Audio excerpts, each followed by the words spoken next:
Assalamu alaikum ñen mbaye nak ci jàmm daleen ak jàmm ci suñu chaîne YouTube Investir au pays man Ludovic laa tudd damay jàngale olof fii Sénégal te dégg naa Lingala tamit mbote na milo banso.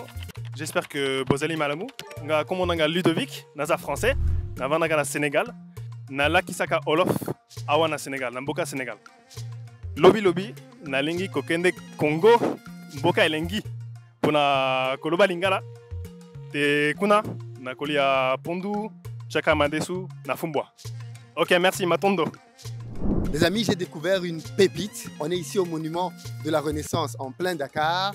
J'ai découvert le blanc qui apprend le Wolof et même le Lingala aux Africains.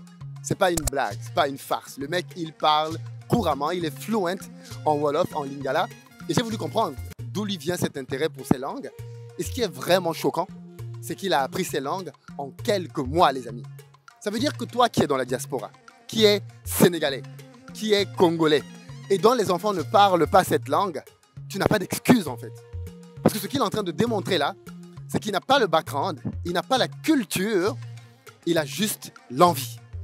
Et avec l'envie, il est parvenu à apprendre ces langues à tel point qu'aujourd'hui, il les enseigne. Ça veut dire que toi, tu vas peut-être aller te faire enseigner le Lingala et le Wolof chez lui pour que tu puisses l'apprendre, toi. Parce que quand il fallait l'apprendre petit, soit on ne te l'a pas appris. Parce que je sais que certains gens disent ça. Oui, moi, on ne me l'a pas appris, mes parents ne m'ont pas appris. Ok, peut-être. Mais lui, ses parents ne lui ont pas appris non plus. Hein. Il a eu l'envie. Franchement, c'est une vidéo pépite. Je suis très content de l'avoir découvert. C'est une star ici. Les gens l'ont reconnu. Oui, Ludovic, c'est lui, le blanc qui a pensé le Wolof. Je dis, c'est vrai ça? Et c'est vrai, vous allez l'entendre tout de suite. Dites-moi ce que vous en pensez dans les commentaires. Let's go!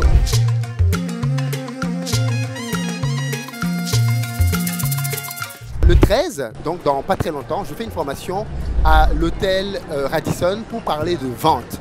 Si vous êtes entrepreneur ou si vous voulez être entrepreneur, vous devez absolument être là. Pour ceux d'entre vous qui veulent faire du business en Afrique comme moi et développer des revenus, vous devez absolument être à Back to Africa, l'événement que j'organise à Paris les 28 et 29 septembre prochains au Palais des Congrès. Il s'agit d'un événement au cours duquel je vais vous partager tous les business que vous pouvez lancer en Afrique tout en vivant en Europe. Bonjour! Bonjour. Comment tu t'appelles? Ludovic. Ludovic. Tu vis ici? Qu'est-ce que tu fais ici? Je vis au Sénégal depuis 1 an et demi et je fais principalement des vidéos. Vidéo de quoi? J'enseigne les langues africaines, donc le Wolof, et je fais aussi des cours de Wolof. Alors, toi, tu viens en Afrique, au Sénégal, tu enseignes le Wolof aux Sénégalais? Ouais, c'est ça, ouais. Pas que aux Sénégalais, il y a aussi des élèves qui sont des Blancs, des Toubabs, des Français, quoi. Que tu enseignes du Wolof au Toubab, je peux comprendre. Mais que tu enseignes le Wolof aux Sénégalais? Bon, les Sénégalais, on va dire les Français d'origine sénégalaise. Les Sénégalais, la plupart, ils connaissent le Wolof, ils parlent le Wolof. Donc ceux à qui j'enseigne, c'est des Sénégalais qui ont grandi en France. Donc ils sont franco-sénégalais, on va dire. Tu vois, ils ont la double nationalité. D'accord. Mais toi, tu as appris le Wolof quand et où? J'ai appris au Sénégal lors de mon premier voyage en 2019. Et juste dans la rue comme ça, hein, en regardant des vidéos, en regardant des sites, des séries sénégalaises. Bon, tout seul quoi, tu vois. Genre autodidacte un peu. Tout seul, tu as appris le Wolof en combien de temps? Je pense en quelques mois, j'arrivais à avoir une conversation, pouvoir discuter avec des gens, tu vois. Mais c'est au bout de plusieurs années que j'ai vraiment commencé à être vraiment fluide en Wolof, tu vois. C'était long quand même. D'accord. Et la partie apprentissage rapide, c'était sur place? C'était à distance? Non, j'habitais ici, j'habitais au Sénégal. J'habitais dans le quartier de Patte d'Oie. Et j'habitais dans une famille sénégalaise. Donc ça m'a permis vraiment de vite progresser, en fait. Tu vois. Donc j'ai essayé de parler de Wolof le maximum possible pour apprendre le plus vite possible, quoi. Tu vois. Et à quel moment tu te dis, je peux gagner de l'argent et ça, je vais enseigner? Non, au début, je me suis pas dit, je vais gagner de l'argent. Au début, c'était juste une passion, tu vois. Parce que quand j'ai commencé à apprendre le Wolof, il n'y avait pas tellement de vidéos qui existaient sur YouTube pour apprendre. Il y avait quelques trucs, mais pas beaucoup. Donc il y a un moment, quand j'ai commencé à bien parler, à parler correctement, je me suis dit, vas-y, pourquoi pas? Moi, j'aime faire des vidéos, j'aime apprendre des choses aux gens. Donc je me suis dit, je vais lancer une chaîne YouTube pour apprendre le Wolof. Mais au départ, j'étais pas tout seul. Au départ, je l'ai fait avec une autre personne qui était sénégalaise. Et c'est elle qui faisait les vidéos, tu vois. Alors pour des raisons personnelles, on n'a pas continué, tu vois. Mais ensuite, quelques mois plus tard, je me suis dit, bah vas-y, moi j'ai envie de continuer et de faire les vidéos. Donc j'ai continué à faire les vidéos tout seul, de mon côté, tu vois. Pour aider les gens à apprendre le Wolof. Et à un moment, tu es une star parce que les gens t'ont reconnu. C'est lui, le blanc, qui apprend le Wolof. Bon, je suis pas une star, mais c'est vrai que parfois il y a des gens qui me reconnaissent dans la rue, quoi. Mais à partir du moment où tu fais des vidéos sur Internet, bon, je pense que toi c'est pareil. Il y a combien de gens qui t'ont reconnu depuis que tu es ici aussi? Beaucoup. Ah voilà, donc toi je pense que tu es plus une star que moi parce que tu as combien d'abonnés tu as 1 million d'abonnés sur YouTube. Donc je pense que Depuis hier. Depuis hier. Ah bah. On a fêté ça hier. Félicitations alors. Désolé, j'ai pas de cadeau avec moi. Non, c'est pas grave. Donc toi, je pense que les gens te reconnaissent plus que moi, tu vois. Oui, probablement. Voilà, donc tu connais ça. Mais c'est assez atypique. D'où l'idée vient-elle à un blanc de venir en Afrique et d'apprendre la langue? Franchement, au début, je me suis posé cette question. Je me suis dit, est-ce que je suis vraiment légitime pour donner des cours de Wolof alors que c'est pas ma langue maternelle, tu vois? En plus, vu le passé un peu douloureux qu'il y a entre la France et les pays africains, je me suis beaucoup posé cette question. Mais les gens à côté de moi m'ont encouragé, ils m'ont dit, vas-y, fonce, si t'as envie de le faire, fais-le. Et j'ai essayé de le faire avec le plus de rigueur possible, tu vois. Vraiment, faire, par exemple, utiliser la vraie orthographe du Wolof, parce qu'il y a une vraie orthographe qui existe, et le faire de la manière le plus propre possible, tu vois. Sans erreur, sans rien, etc. Voilà, en restant humble et en essayant de pas m'approprier la culture sénégalaise qui n'est pas la mienne, tu vois, la culture africaine qui n'est pas la mienne, mais juste l'aspect langue, le côté langue, tu vois, juste pour aider les gens à apprendre cette langue. Et le reste, voilà. Et ça marche aujourd'hui, tu as beaucoup de gens qui te suivent, qui prennent tes formations? Les vidéos marchent bien parce que j'essaie aussi de mettre un petit côté humoristique, tu vois. Je fais des sketchs, des vidéos un peu drôles, etc. Donc les gens aiment bien. Il n'y a pas que les gens qui apprennent le Wolof qui regardent les vidéos, il y a aussi les Sénégalais eux-mêmes. Tu vois, ils parlent Wolof, ils n'ont pas besoin de regarder les vidéos. Mais comme les vidéos les amusent, donc ils les regardent, tu vois. Après, ça marche bien. Ouais, franchement, j'ai pas mal d'élèves quand même, à Dakar ou sinon en France aussi. Donc, Ah, parce que tu fais à distance. oui, je fais aussi à distance pour les gens qui habitent en France, tu vois. Mais je préfère les cours en présentiel ici à Dakar. C'est plus. Tu as une salle, tu as... Non, j'ai pas de salle. Je vais directement chez les gens et je leur enseigne le Wolof, tu vois. Et je dirais que la moitié de mes élèves, c'est des Français, tu vois, des Blancs. Et l'autre moitié, c'est des Sénégalais, enfin, des Français d'origine sénégalaise.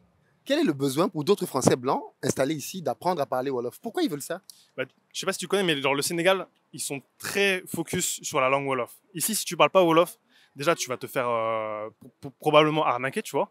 Enfin, les gens peuvent profiter de toi plus facilement. Alors que si tu t'intègres, si tu essayes de parler la langue Wolof, les gens ils vont plus te respecter. Ils vont dire, ce gars-là, il essaye de s'intégrer. Je sais pas si tu as remarqué, mais les Sénégalais, c'est un peuple qui est très fier d'eux, tu vois, très fier de leur culture et donc de leur langue. Donc si tu parles pas Wolof, tu peux moins t'intégrer et tu vas moins te faire respecter en fait, tu vois. C'est ça ce que j'ai ressenti. C'est très intéressant parce que toi, tu as appris à parler Wolof en quelques mois. Et on a des Béninois ici, des Togolais.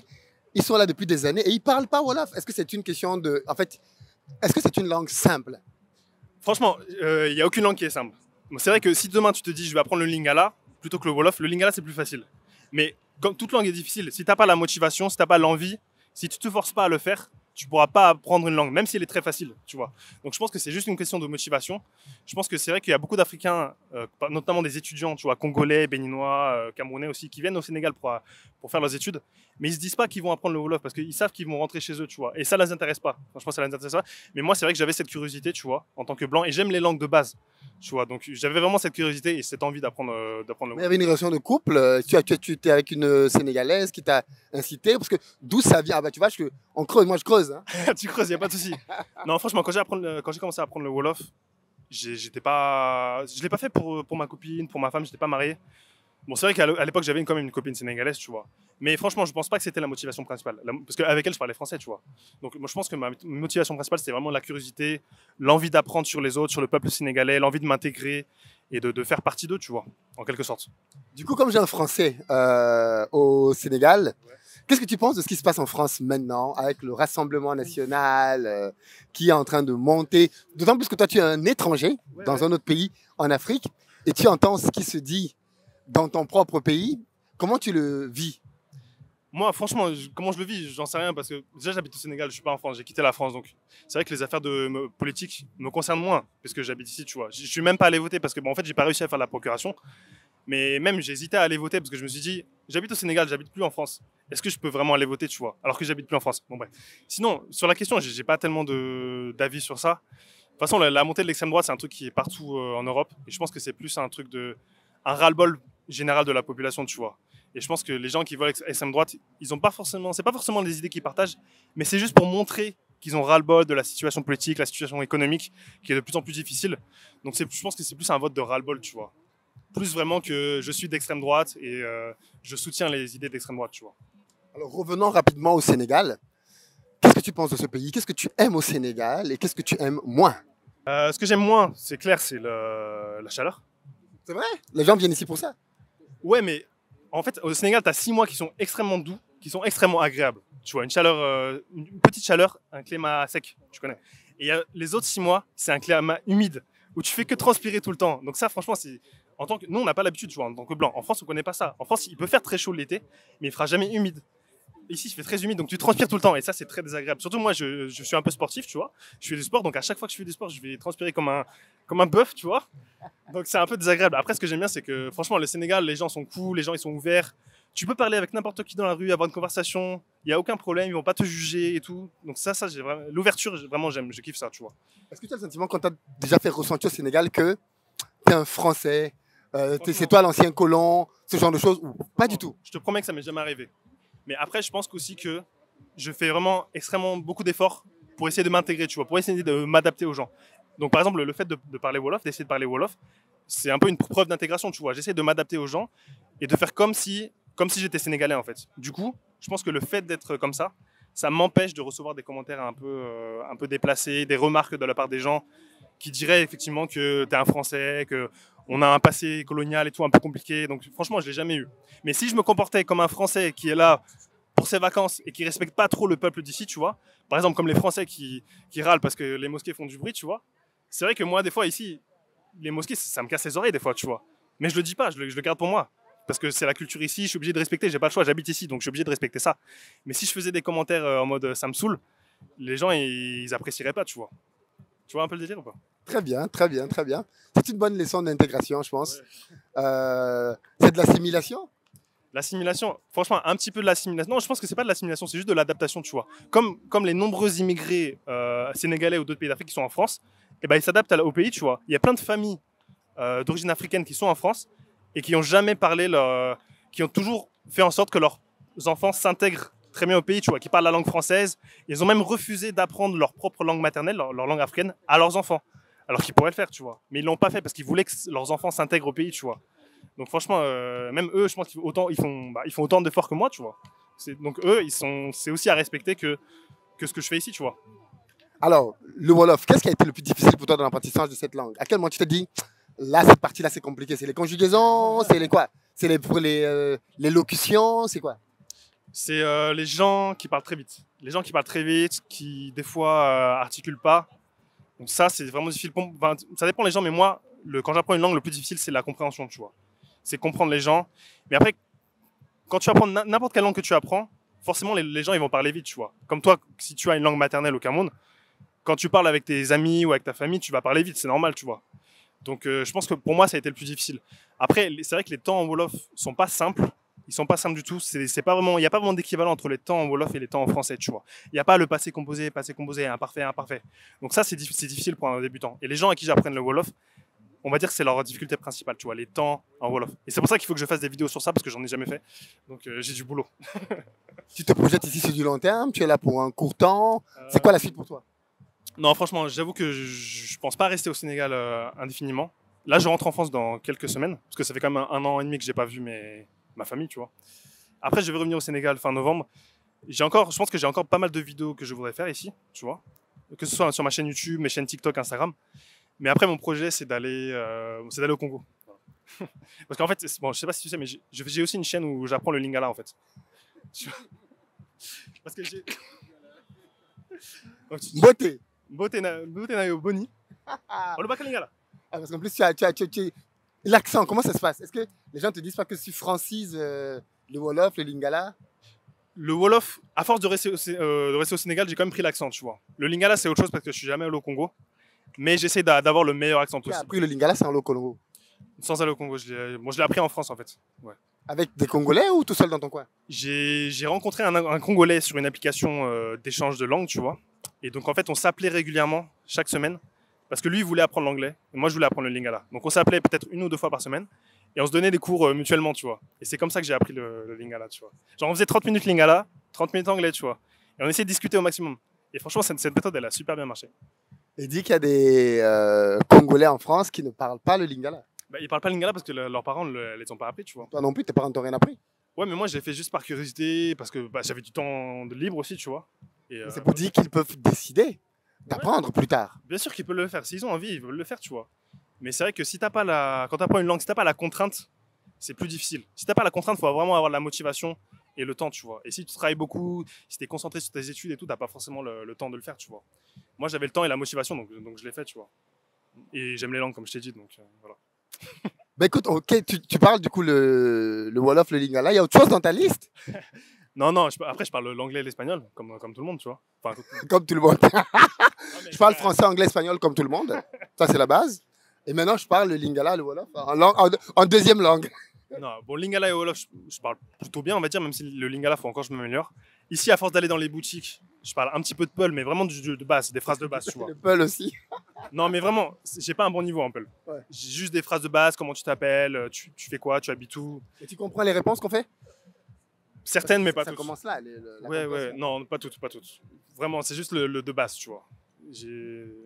Si je veux vraiment parler le Peul, faut vraiment que je m'y mette à fond, tu vois. Mais c'est pas dans mon projet, tu vois. Ce à quoi je pense, là, c'est que tu pourrais créer en fait une sorte de méthode pour apprendre les langues africaines.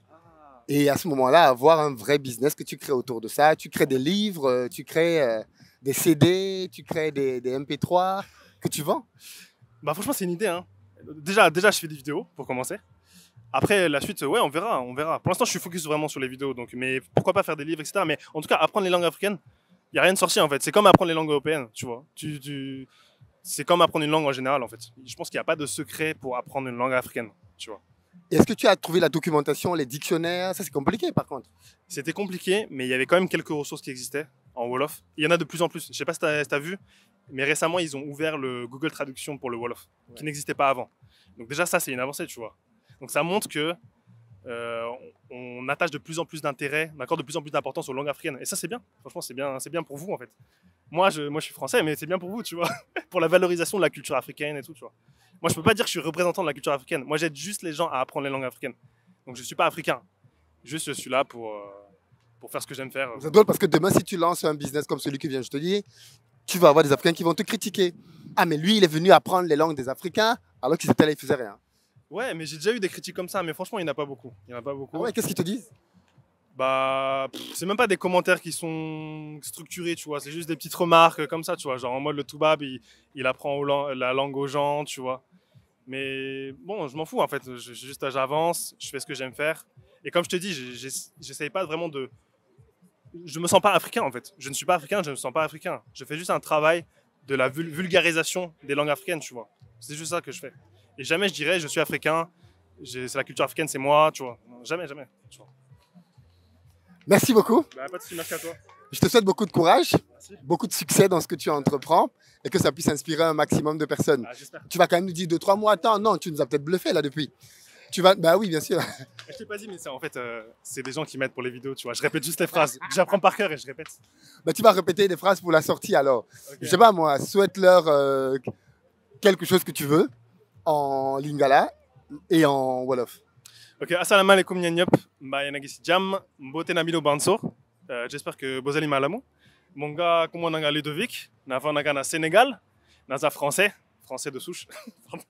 Français de souche. C'est une blague. Bon, j'espère que, bon, en tout cas, man degana Olof ak tuuti Lingala, mais ëllëg dama bëgg dem Congo, parce que Congo dëkk bu rafet la. En tout cas, dama am mbégte vraiment di lac ay lac africain. Donc voilà, damay def ay vidéo. Mais en tout cas, nekk leen si jàmm. Waa topp leen chaîne bu tudd nu mu tudd? Dama fàtte. Comment ça Je parle pas Wolof moi, c'est Comment s'appelle la chaîne? investir au pays. Voilà, top leen chaîne YouTube bu tudd Investir au pays, chaîne bu baax la, am na ay vidéo yu nice. Donc top ko. Et Botika la Malamu. Tu ne nous as pas vendu du rêve. Non, en tout cas, les gens diront ce qu'ils en pensent en commentaire. Ouais, voilà, dites-moi s'il a bien parlé parce qu'il m'a peut-être embrouillé là. Tu m'as mis la pression aussi. Hein. C'est vrai? Ouais. Ben, tant mieux. Allez, beaucoup de courage. Merci. Ciao.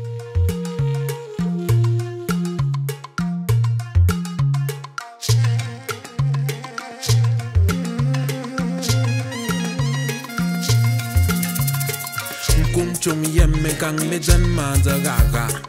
Kinchi kigan le bois.